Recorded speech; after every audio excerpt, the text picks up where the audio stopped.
Talking about Pearl Harbor, and it's such a big, giant thing. And people always ask, you know, outcome of Pearl Harbor. Well, there's like many of them, and there's a couple really intense, you know, stories about the whole thing. And when you step back and you look at what happens as a result of World War II, it marks America's entry into a war that lasted 6.5 years, claimed the lives of at least 69 million people. And it's this big thing. And after it comes, I have this big thing called door hinges in history. If you were here for the Civil War, Pearl Harbor is a big door hinge for the world where you kind of close the door to the past behind you and you step into this new, unknown future. So for the United States, and thereby the world, well, after World War II, because of a 2-hour attack on a Sunday morning, you look at the result. Afterwards, you get atomic power. And then you get the Eisenhower interstate system, I-40, you know, I-85, 77, 80, 95, you name it. After that, you get the birth of better medical care, of triage in World War II. You get the birth of television. You get, I think, the greatest gift to the United States and the men and women who served is the GI Bill. All right, let's take a whole enormous group of people who never would have had a chance to go to college or go to trade school, technical school. Now they get an education, and they build kind of, you know, modern America, the space program, and there's the ugliness of the Cold War. And then guys with crazy, blatantly racist George Patton at the beginning of, you know, the war, near the end with the Red Ball Express and some of his guys in integrated units, you get guys in those units who start becoming the, you know, grandfathers of the civil rights movement. So I think if Japan would step back and say, man, should we do that again? Maybe we ought to listen to our man, Admiral Yamamoto. And so it's going to be a long, difficult road. And we're going to talk about Doolittles Raid and the Battle of Midway, the biggies, and a little few setup pieces before that with Battle of Coral Sea and the fall of the Philippines. But I got to talk about these two gentlemen here real fast. About 10 years ago, these two guys met me at the airport, and we spent like 4 or 5 days together, primarily these two. This gentleman here, Sterling Cale, is from Peoria, Illinois. He's 97 years old. He's still alive, and a couple years ago, for the 75th anniversary, College Game Day had him on set to do the bowl pick. So Sterling is a hysterical guy, and his buddy, yeah, you remember that? Yeah, it's him, all right. It's a hoot of a guy. I'm going to tell you his story. And then Captain Bob Kinsler here, who was part of the Tennessee. So Sterling is an interesting guy. I had a little petty officer running around, you know, this kid, and I'm like, look, man, you got easy detail for a couple of days, brother, just, you know, whatever. He's like, you know, Mr. Melega, can I help you? Mr. Melega, I'm like, okay, fine, dude. If you're really going to keep begging, carry this. I need a hot dog or something, go around one of those. I felt bad. I tried to help him out. And so we were supposed to be on the deck of the USS Missouri, broadcasting back here to the high school. It was real windy. There was an Alaskan storm of all things. It was, you know, in January. So we had to move inside. And I'm freaking out because it was snowing back here. And I'm like, oh my God, we can't call off school. Like, we just can't. I'll never be able to do this. So I'm on the phone with, at the time, Superintendent Neil Peterson or whomever, you know, Steve Scroggs, somebody, you know, it's real. I'm like, man, you can 2-hour delay, you can 3-hour delay, and then, you know, all right, go round up people from Harris Teeter and dump them in the auditorium. But when I was really, you know, he could tell I'm like, you know, if it happens, it happens, if it's great, it's great. But I was kind of crazy. So Sterling, because he's just a funny guy, walks up to his petty officer and says, son, my throat's dry. I need some Chivas Regal on ice. And I look at him. It's like 5:30 a.m. And this kid goes, sir, I don't know if I can do that. He straightens up. Sonny, you were talking to Sergeant Major Sterling Cale. I ain't asking you, son. I'm telling you. And this kid's like, whoa! And he runs off. And I'm like, Sterling, dude, you can't be drinking in front of my students. I stand. He's like, said, Bill, I'm going to tell you a story. I'll tell you in a second. He said, but I haven't had a drop to drink since 1972. These Navy guys, every now and then, you got to keep them in check, so just relax. And I'm like, all right. So I started laughing, you know, and the kid comes back a half hour later with a bottle, ice, and a glass, and I'm like, you know, he doesn't even drink. But it was just fun. So anyway, love this guy. So he, on December 7th, is literally heading down to Ford Island when the attack happens. And you know, Japanese heroes are coming in, they're strafing the area. And he's like, oh my gosh, and guys are running around, they don't know what to do. So he took an axe and broke into an ammo locker and was handing out live ammunition, fire back, you know, some of the 5-inch guns, anti-aircraft guns, and even, you know, small arms rounds. And an SP comes by, a shore patrolman, and arrests him. What are you arresting me for? You can't hand out live ammo, you destroyed military property, handing out live ammo, and we're not at war. He's like, I'm pretty sure we are. So this is, you know, the morning of December 7th. December 8th, there's like, you know, it's still chaotic, you can only imagine.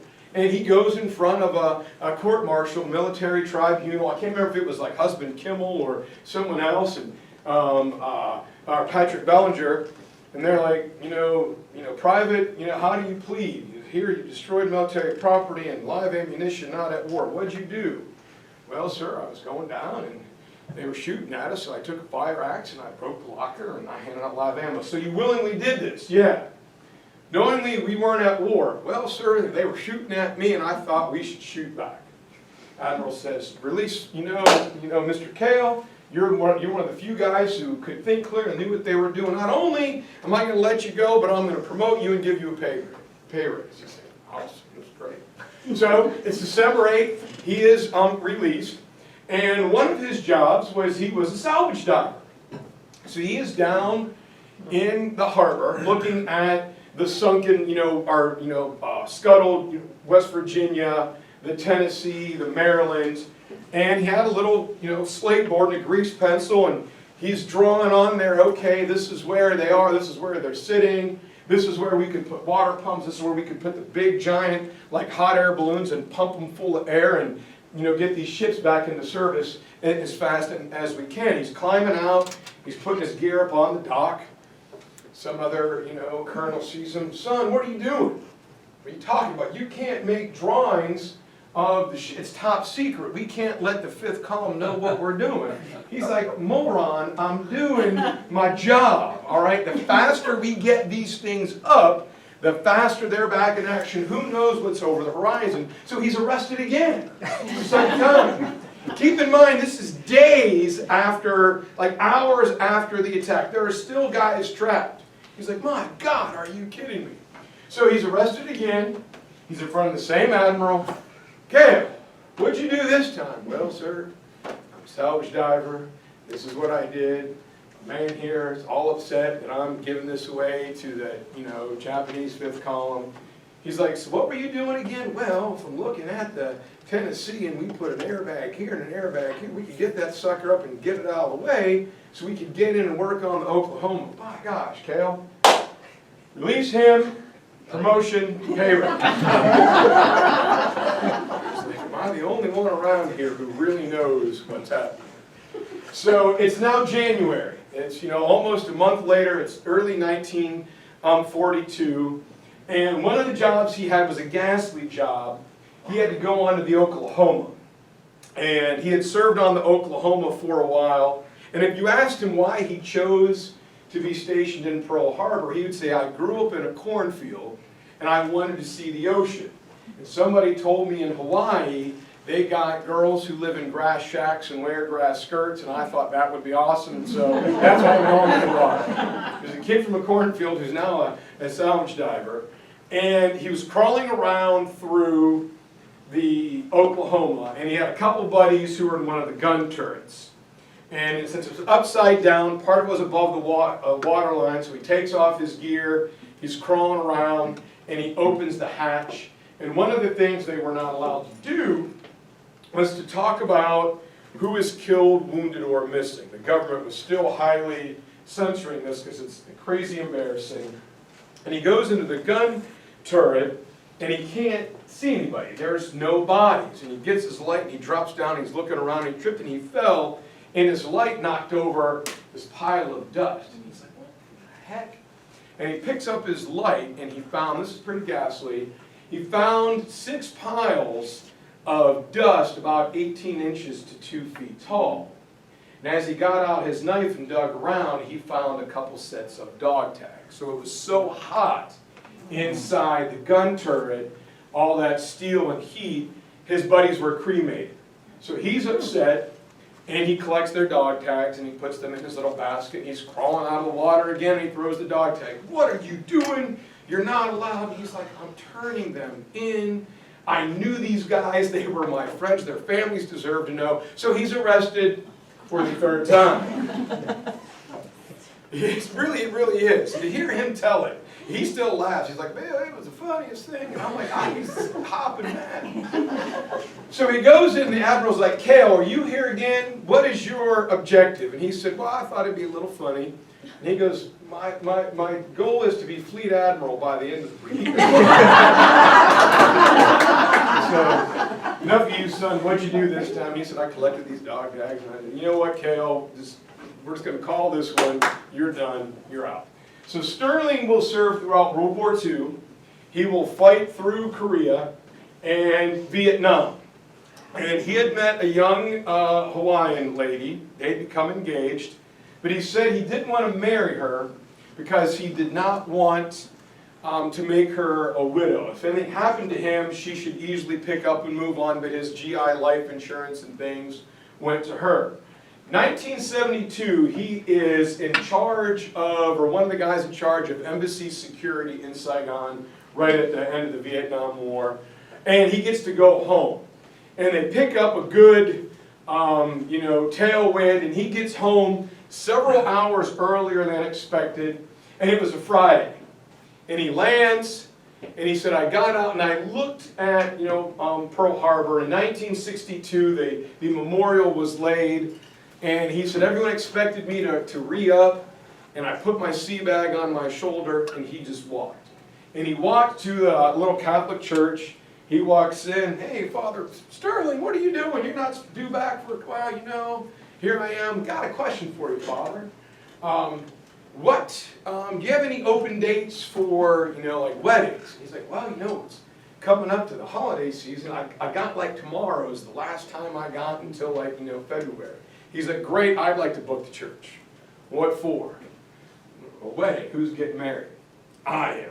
What? Oh my God, that's so crazy. And so the priest helps him. They go and they get flowers. He's like, don't worry, I'll get the church taken. People are going to think this is great, blah, blah, blah, blah, blah.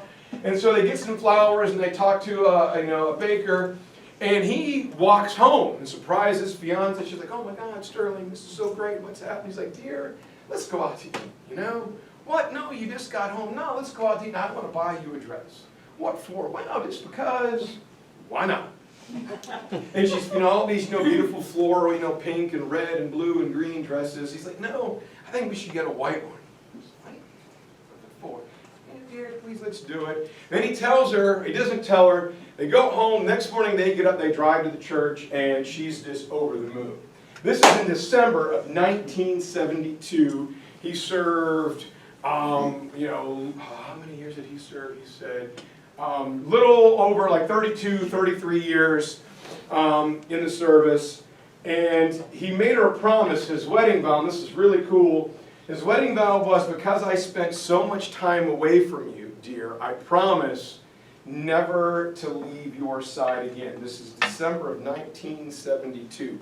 To this very day, 40-some years later, 50-some years later, no, 40, wait a minute, I'm thinking of Pearl Harbor. 40-some years later, he has not been apart from her for more than 12 hours.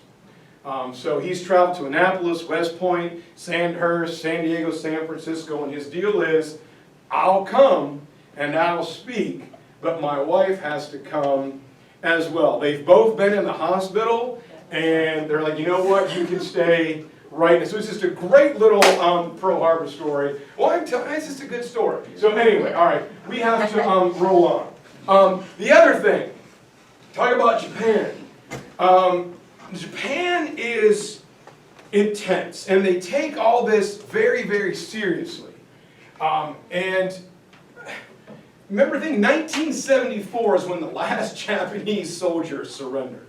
All right, you know, they were doing nuclear tests in the Pacific, and some Navy researchers, and this guy charged them with a rusty sim, like, what are you doing? He's like, no, we're still at war. And they're like, dude, no. All right, we're going to burn a 60. That's 30 years ago. It's over. He's like, no, they didn't tell me. And they had to get his sister and his drill instructor in Japan to be like, no, dude, really, we lost. So the intensity of this, there were 5 midget submarines. And these midget submarines were, 10, 12 feet long, and there were 2-man teams in there, very cramped. One kind of drove it laying on his stomach, and the other one fired these torpedoes. They were small enough to get over the anti-submarine netting in Pearl Harbor. All 5 of them were spotted and sunk. 9 of the 10 crewmen were killed. 1 gets out. And remember, it's your life or the emperor. Well, he was trying to make it into Honolulu to meet up with the later found out Japanese spy ring, the 5th column. And he's captured, and he's interrogated, and this is where you get the big scare on the West Coast, the horribleness of the Japanese internment camps. We've got, friends and people that we know whose parents were in the internment camps, Washington, Oregon, California. What's crazy, it was all on the West Coast. If you went to like Florida and like Alabama and parts of Texas, there were other Japanese communities, no internment. It was all in the West. And one of the big things I always like to say about the internment camps when we get to the Italian theater is that there was the 110th Nisi Regiment. This whole regiment of guys whose family were in the internment camps out west. Every single one of them was decorated for bravery, the entire regiment, just an incredible group of guys. But because of this guy getting captured in Hawaii, there's the evil specter of the Japanese invading everywhere, especially throughout Honolulu. So we have this guy, and he's arrested, and we're going to interrogate him. War is over. We're going to send him back. Right? The Japanese say, who? Well, your midget submarine guy. That doesn't quite ring a bell. No, really, he was the guy in the midget submarine, and we caught him, and he was right here in Honolulu, and they're like, no, in our naval records, doesn't exist. If you go to Tokyo, in front of the Japanese naval headquarters, there's a small headstone. On it are 9 names and 9 photographs of the midget submariners who died. The 10th spot is blank. He said, nope. You were told either be successful or die, so they wouldn't take him back. He doesn't exist in the Japanese records at all. They actually got his family and said, you can stay here, or you could go join him in California. And the family were like, yeah, we're out. And so he wound up later going to USC, and he taught for a while at Stanford. So jokingly, not trying to cause an uproar to people in Japan, I think he got a pretty good deal out of that one. All right, so anyhow. So what you got to remember is when all of this is done, it wasn't just Pearl Harbor. Across the international date line on December 8th, the Japanese have a blitzkrieg throughout Asia. And the last slide here, this is all the men from North Carolina who were at Pearl Harbor on the day. Only local native Mike Rubish was the survivor. These are the men and the ships, most of them on the big, heavy battleships. And there's Mr. Durham. 38 sets of brothers and 2 father and son teams were killed in the Pearl Harbor attack that started it all. So, what's going to happen? I'm going to go over this stuff crazy fast because I want to get to Doolittle. Japanese are going to keep going. And on their list was all of this territory where there were mineral-rich islands. Most of them were European colonies from throughout the ages. They needed like iron ore and rubber and tin and bauxite and mainly oil. And their attacks run like clockwork. I mean, this is just too easy. We're going to capture a territory that's so big, the Allies can't protect it all. And all these different colors are territories. So the yellow is Great Britain, orange is the Netherlands, green is, Portugal. So you have all these spheres of influence out here. Japan wants those, right? Honolulu's over here. All of our ships, big heavy battleships, are sunk or being raised up. The aircraft carriers are God knows where. So the Japanese pretty much have free reign, except for our buddies down here in Australia. Good day, Roxanne. All right. So, all right. The area we're going to talk about is this little area right here, the Coral Sea, and a little island nearby known as Guadalcanal. So put the slide up twice. This is the Japanese territorial expansion going into 1942. This is everything that they want except for Australia. So we have the Philippines. We've got to talk about this real fast. Philippines, we captured it with the Spanish-American War in 1898. We get into the imperialism game late, and it is our foothold in Asia. The big problem is, between Japan and the oil-rich islands in Malaya, is the Philippines. So Japan says, before we can attack them, we got to get rid of the stinking Americans in the Philippines. And they look at it, well, there's a couple Americans there and a bunch of Filipinos. We'll take this thing in 50 days. By January, early February, we should have this thing in the bag. And they send this guy named Lieutenant General Homa to handle business. And his opponent is General Douglas MacArthur. Now, MacArthur is one of those polarizing guys, right? You either love him or you hate him. In the European theater, it's going to be the legendary duel between George Patton and Bernard Law Montgomery. All right? These are guys that either you love them or you hate them. Not too many people, a lot of guys say I don't like either of them, but I've never found anyone interviews guys who served with them under them and said, yeah, I really like both of them. That's just who they are. And all of them have their strengths and all of them have their weaknesses. Well, MacArthur, his little corncob pipe, is in charge, all right? And he's been in Asia forever, so he kind of feels that, the president's my boss, but, I'm in Asia. I've been here long. I'm going to do what I am going to do. So he's got 30,000 Americans and 75 Filipino soldiers, and on December 8th, they're attacked, kind of blindsided. And things don't go well very early on. And with no air power there, MacArthur had been begging for B-17 flying fortresses. And they're like, yeah, Doug, man, they're really big and they're really expensive and they got, 10, 11 man air crews. Yeah, we don't want to send them over there because if we lose them, well, we can't get another one. So they don't give him any air cover. So when that happens, the Navy once again leaves. They bail and run out to sea. So MacArthur is there on his own. Manila falls in late December 22nd. And MacArthur sends everybody to the south end of the island to these two little areas known as Bataan and Corregidor. And the good thing about that is there's this narrow little spit, you'll see it in a second, this little wedge to get down there. We're down there and we've got a lot of ammunition, but no food and no water. But we put up like a miniature, Great Wall of China, a barrier. Landmines, booby traps, artillery. The Japanese can't cross it. And Homa sends wave after wave after wave of Japanese soldiers, and we blow them to bits. And the Japanese have this thing in the Pacific, we'll talk about it tonight, that says, when we drop you off, when we give you the resources that you asked for, you don't get any more. Right? Should you ask for more, it is a loss of your honor. To a Japanese soldier, that is all important. So if you ask for more, you're probably going to be demoted. Best case scenario.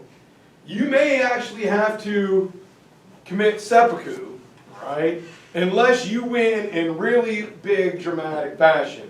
Well, Homa's like, oh man, flapjacks.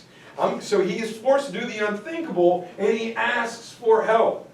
And in January, he lays a siege. What's going to starve the Americans out? And our guys, if you can see here, this is like an old like literal Civil War it's a cannon that we're kind of covering in the grass. They literally had garbage to work with.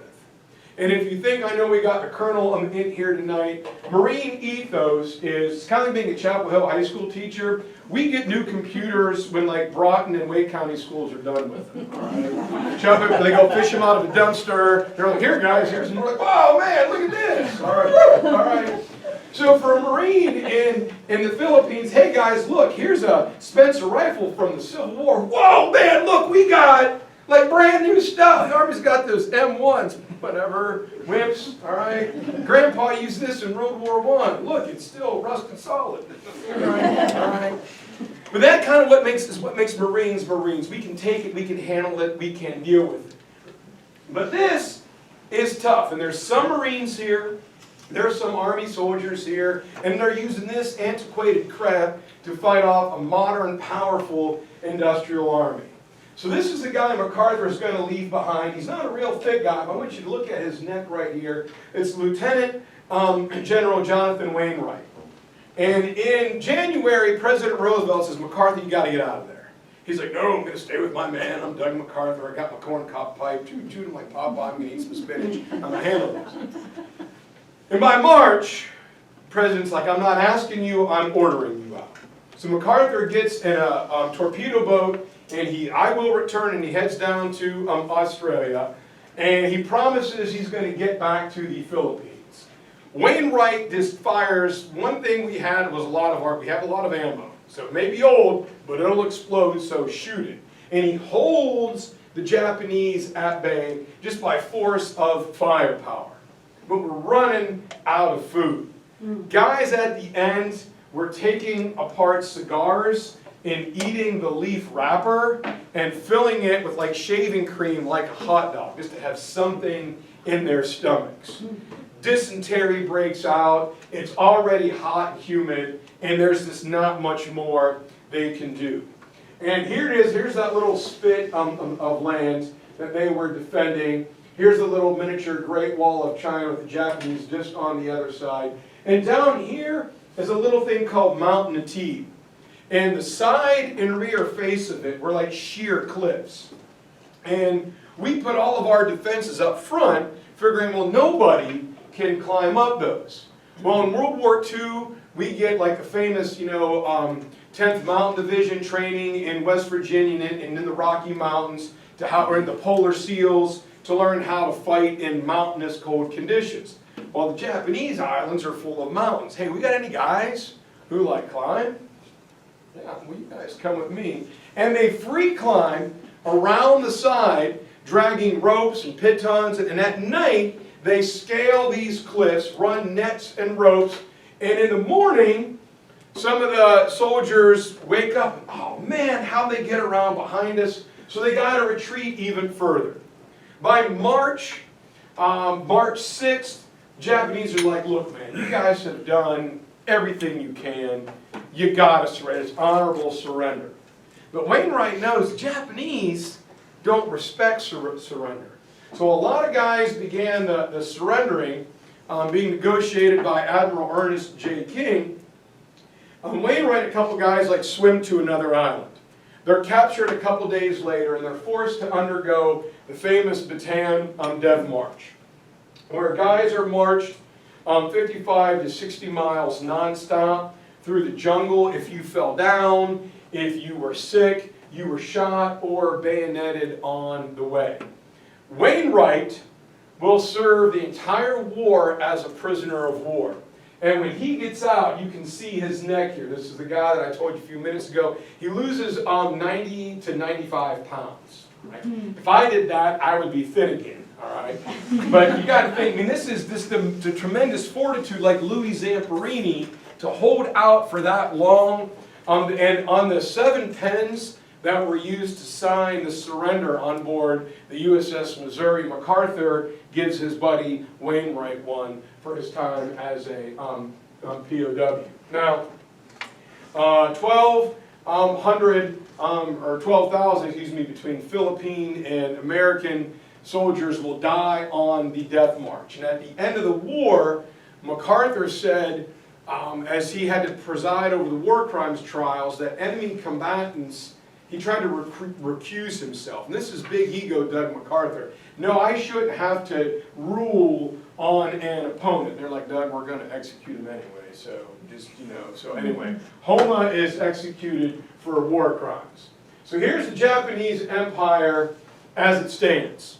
And now comes the big dramatic change. How do we get back at the Empire of Japan? And these recruiting posters go up. First one is this one. It's a big giant fist, and the guy says, "Avenge December 7th." We're going to pound it. You got the West Virginia on fire down here, and we're going to avenge December 7th. The other one, because you got to think, recruiting stations are open 24 hours a day. Guys are signing up, and the guys didn't know where Honolulu was. It's not even a state. It's like, what's going on? What's happening? Oh man, we were attacked. We're going to go get them. Where's Japan? I don't know that way. Somewhere.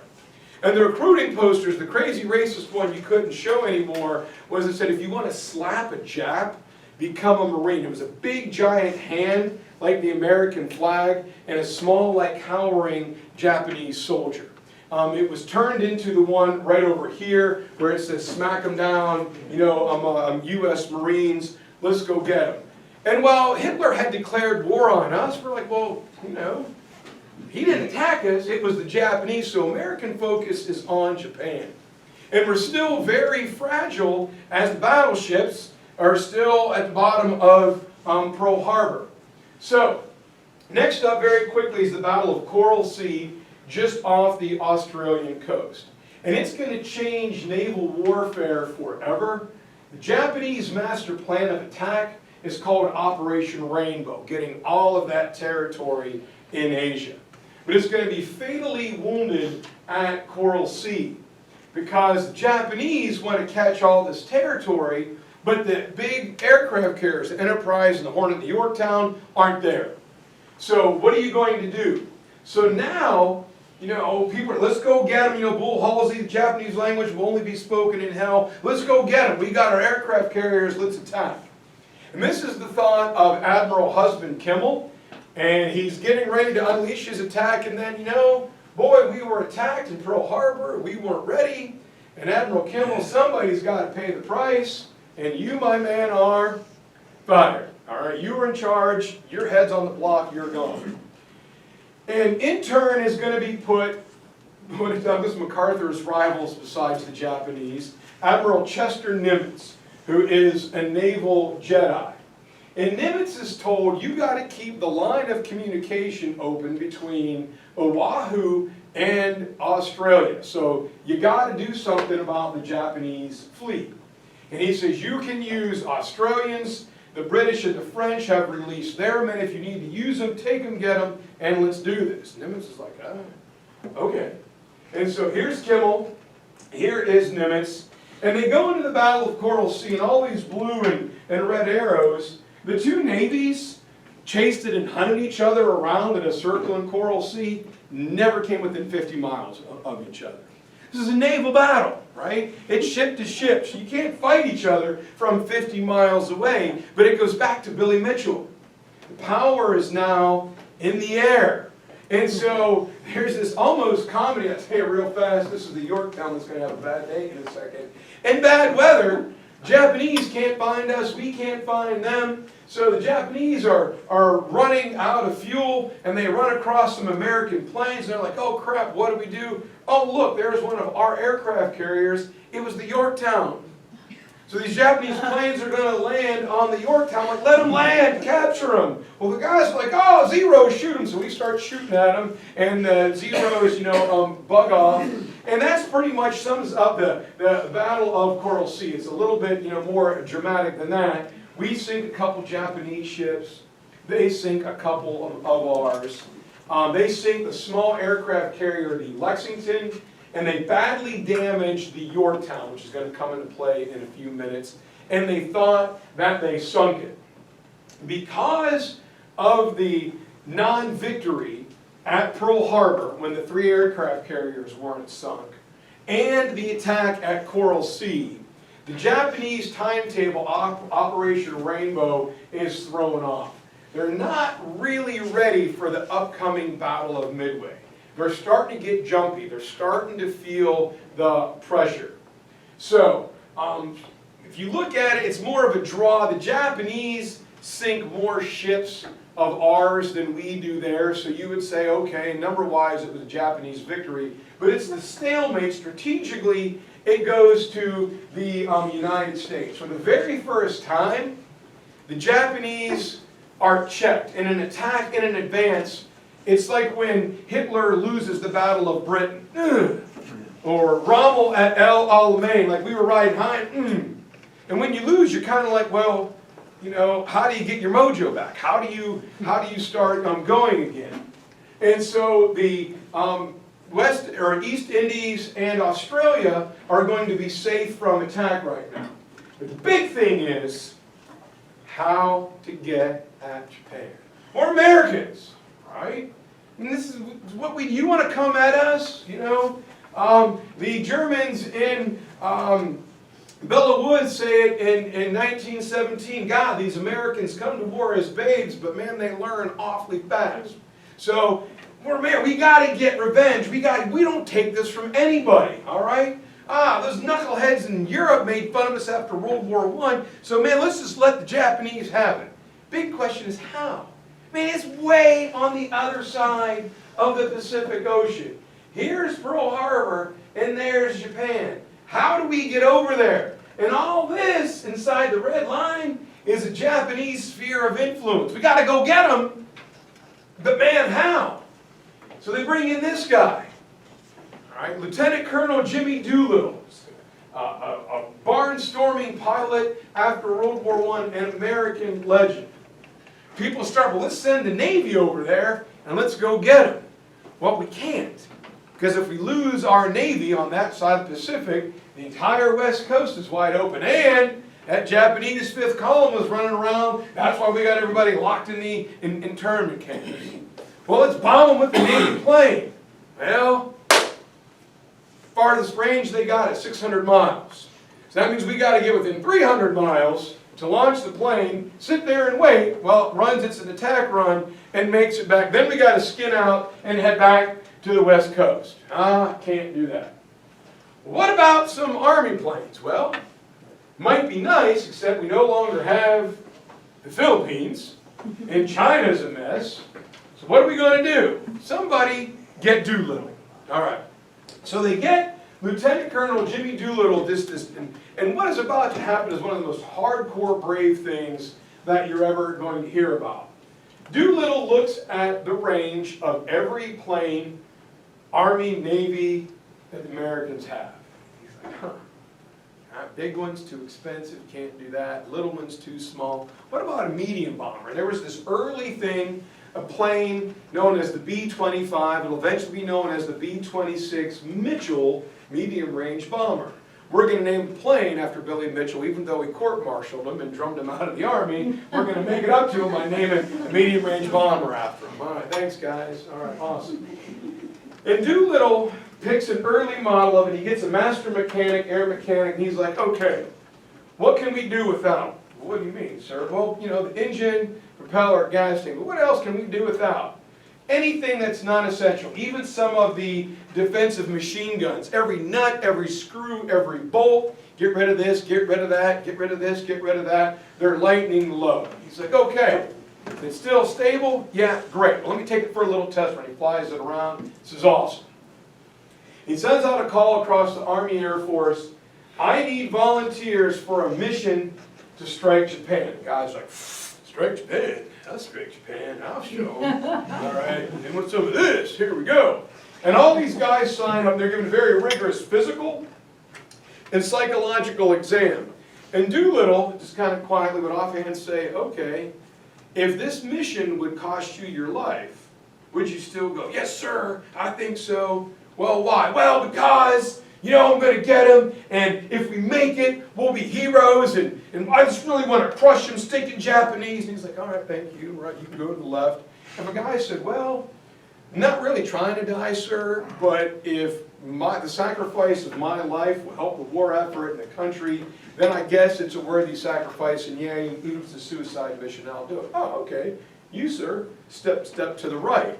So if you're a gung-ho, kick-butt hero, I can't trust you. You're a little too emotional. But if you're like, well, not really trying to die, but if it's got to happen, we might as well do it for a greater good. Let's do this. And the whole group is sequestered and taken down. They do a little bit of testing around Columbia, South Carolina, and they're taken down to Eglin Air Force Base, or Army Base in Florida. And they're driven on to base, you know, right around 4 o'clock, and as soon as the buses get on base, the whole thing is locked down.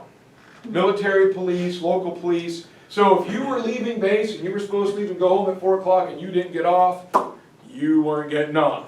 If you were a little late getting to work and you were trying to get on the base by 4 o'clock, well, you get the next month off because you're not getting on. The whole thing is shut down and locked down, and these guys are separated way out on the far side of the airport. And Doolittle brings them in and says, okay guys, what we're going to do is we're going to attack Japan. I want all of you to go outside on the runway, and I want you to stand on that yellow line, the bright yellow line I painted out there. The guys go out, and Doolittle's like, okay guys, you're used to having a mile to take off. Well, you're going to have a little shorter. You've got to be in the air by the time your wheels hit this yellow line. They look behind them.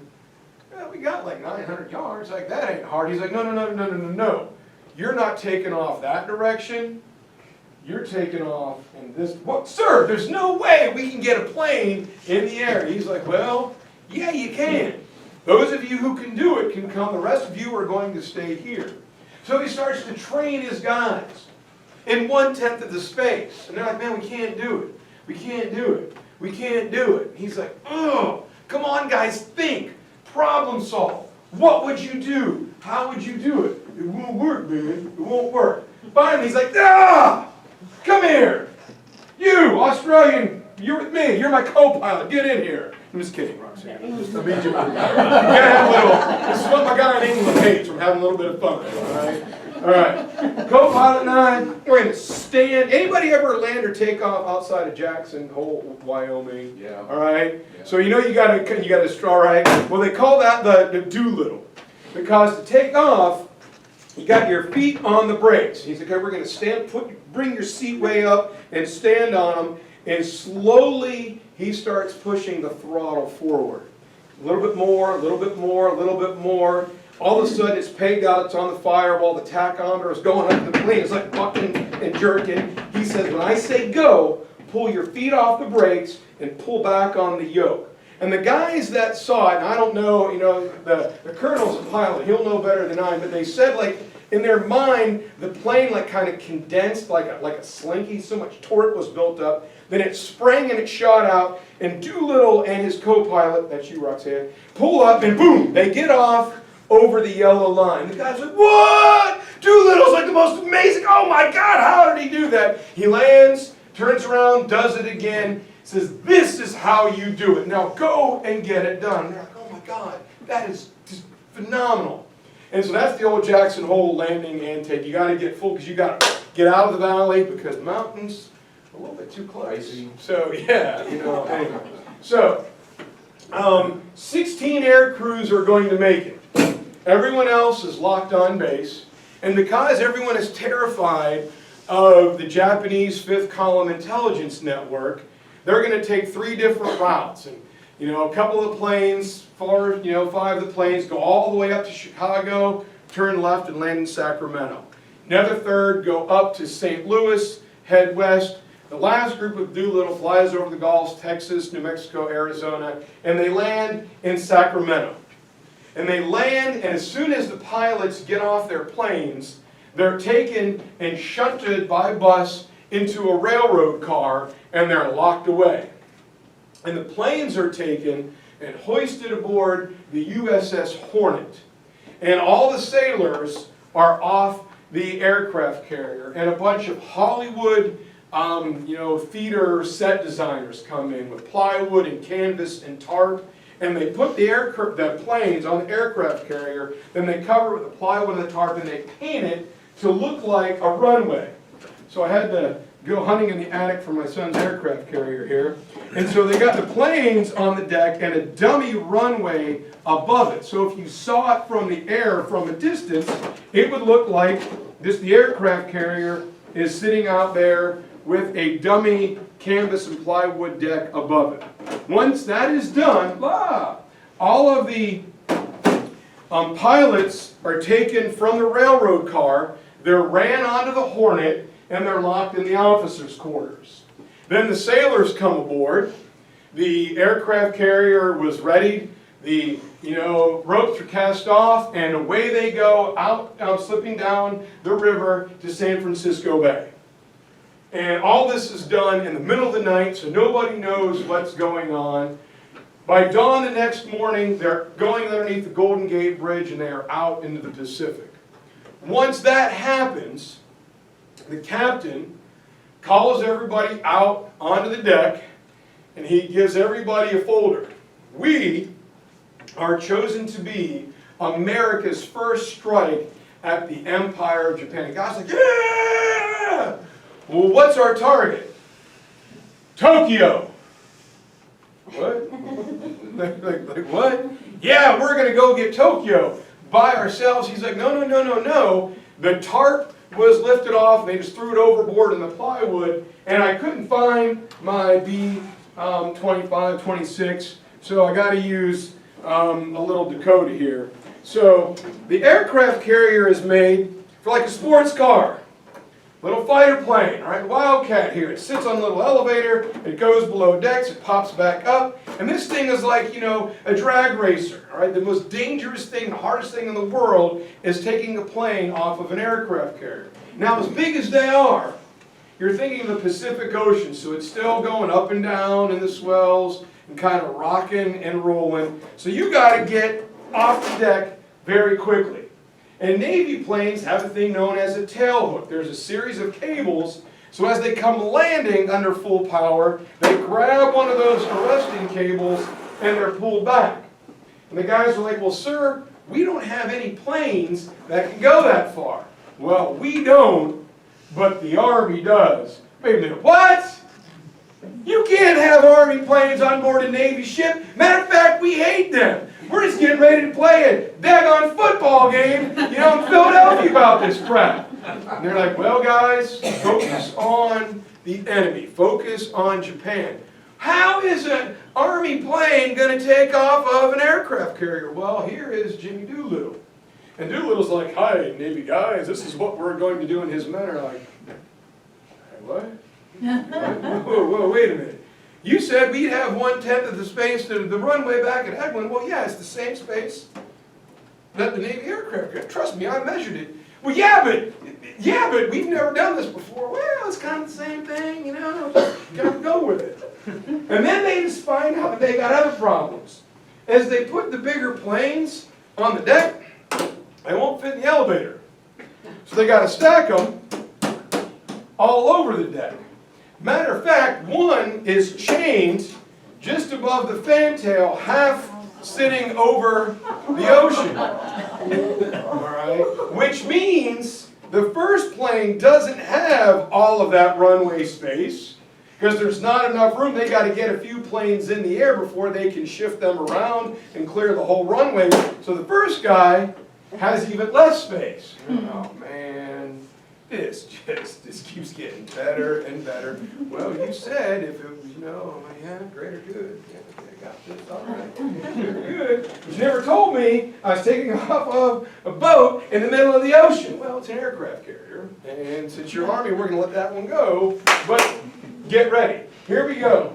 So, they're out at sea where they meet up with the USS Enterprise and Admiral Bull Halsey. He's going to be their escort.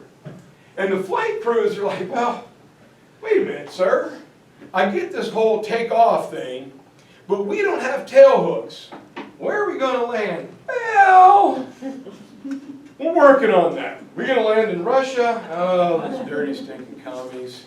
You can't trust them. Anybody know why you can't trust a commie? They're full of Bolshevik. All right, there's your joke for the day. You can't trust those stinking commies. All right, the Bolshevik. They don't want any problems with Japan, so they're doing their thing. What about China? Well, Chiang Kai-shek we could, and then the Japanese got rowdy over some assistance that they gave to, Royal Air Force pilots or somebody, the Flying Tigers, China, India, Burma theater, so we don't really know. So he's still thinking about it.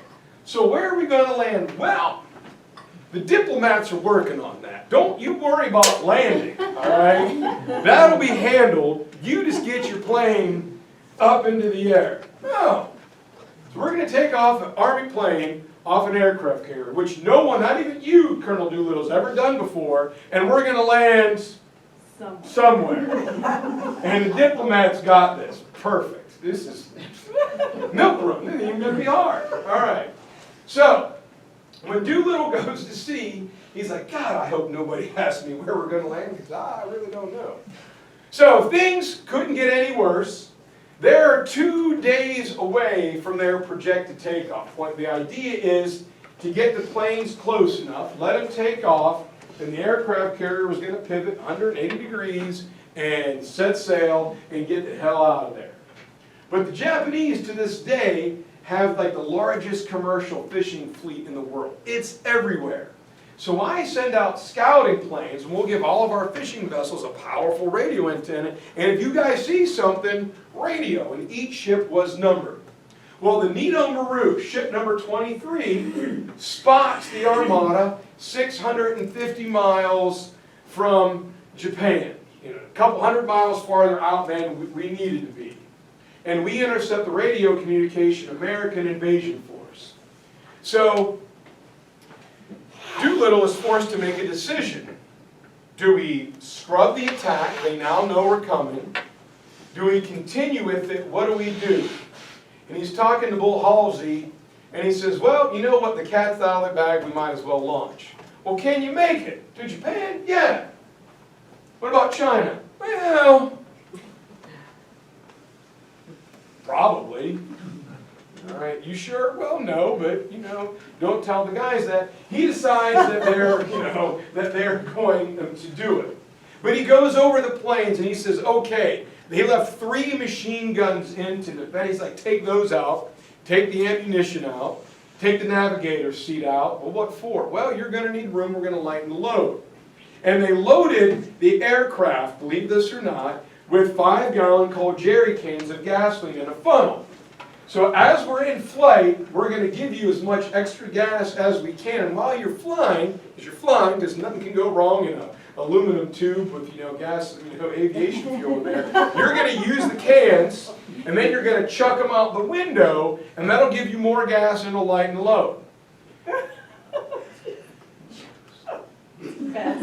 All right? This is crazy brave, right? So we're taking an Army plane off a naval carrier, got it, never been done before, got it, don't know where we're going to land, got it.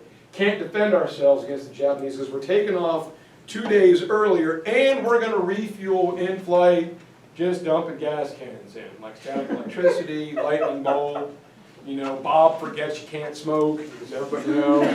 This is going to be freaking great, all right? Bob, give me the cigarette, son, all right, no, you can make it a couple hours. And so the time comes to take off. They decide to launch the planes, and here comes the really intense part. Doolittle is one of those guys, right? Like a howling Mad Smith that's going to land on Tarawa. I'm not going to ask the guys to do anything that I can't do. He's supposed to lead this. He's not supposed to go. He says, all right, who was that co-pilot with me back in Eglin? That was you, wasn't it? Come on, we're going to go first. No, man, like really. No, we really don't. No, come on. Doolittle's going to go first. He's in that shortest plane, and we're kind of rocking, and we're rolling, we're going up and down. Sir, can you do this? And Doolittle, honest to God, says, I don't know, but we'll find out in a minute.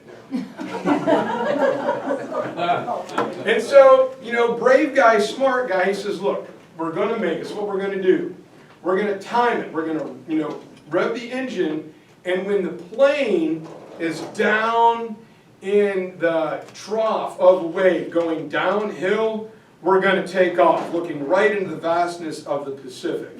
Hopefully that downhill momentum will give us enough speed, and when it comes back up, it'll theoretically flip us up into the air.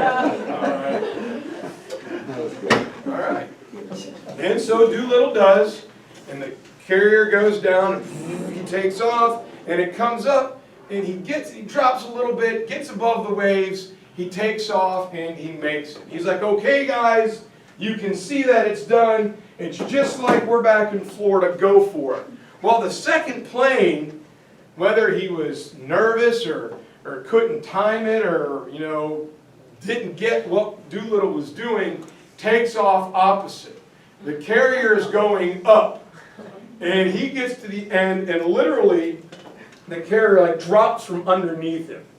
And they say he dropped, and you got the aircraft carrier behind you, and he's just skimming the wave tops. He has to use a lot of extra power and extra fuel to extend and get out and slowly climb. So he uses a lot of gas, but he makes it. Little over an hour later, all 16 planes are in the air, and off for Tokyo they head. They were also supposed to get there right in the evening, all right, when it was darkness, so the spotter planes and the anti-aircraft guns couldn't see them. They're now going to get there middle of the afternoon, like, you know, really, we're gonna do this the right way. All right, we're doing the middle of the day from farther out with, you know, not enough gas or any protection whatsoever. So they get there. The planes are launched. There's one. This is Doolittle himself. One of the very few photographs. This was so top secret that we're taking off. Everybody's out there going, did you just see that? Good God Almighty. All right. So there they go. Now, Doolittle reminds his men, you are looking for military and industrial targets only. Railroads, factories, you know, round tables for trains, but you are not, I repeat, are not under any circumstances to drop a bomb anywhere near the Royal Palace. That crap is off limits. So, planes are in the air, off they go, and things are going fine. And the Japanese Air Force and Navy runs out to the area where the Nito Maru spotted the Enterprise and the Hornet, but they're not there. They're like, Nito Maru, what are you guys on? Like, there's nothing here. No, really, there was an invasion force. Well, what, did they disappear? They got Klingon cloaking devices? Where are they? Because there's nothing here. And by that time, Doolittle and his guys are getting close to Tokyo, and some planes flew beneath them, and some actually flew, and they kind of waved, and the guys waved back thinking, we're the Empire of Japan.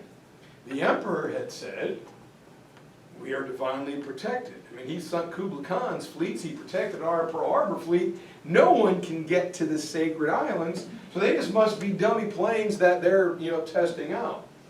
And we get there and we begin to drop our bombs. And the bombs are dropped, the Japanese freak out, and as soon as the payload is gone, Doolittle says, guys, radio silent, all things were done by hand communication. You're going to climb as high as you can. So if you run out of gas, maybe we can glide and make it to the edge of China. And they do. And all planes are out over the Sea of Japan. They're making it, except one plane. And everybody's looking for this landing beacon that's supposed to be turned on, which never is.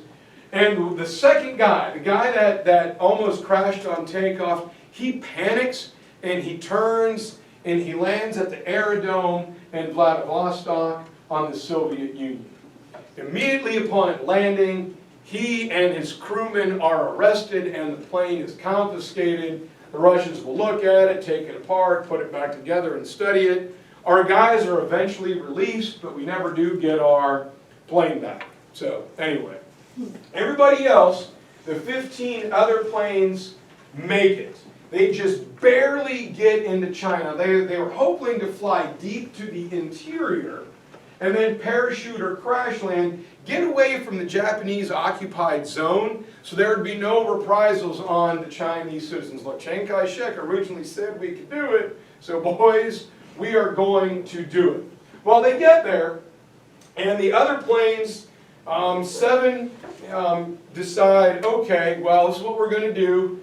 Captains say, guys, you bail out, you parachute, I'll fly the plane away, and hopefully that will lead the Japanese soldiers in a different direction.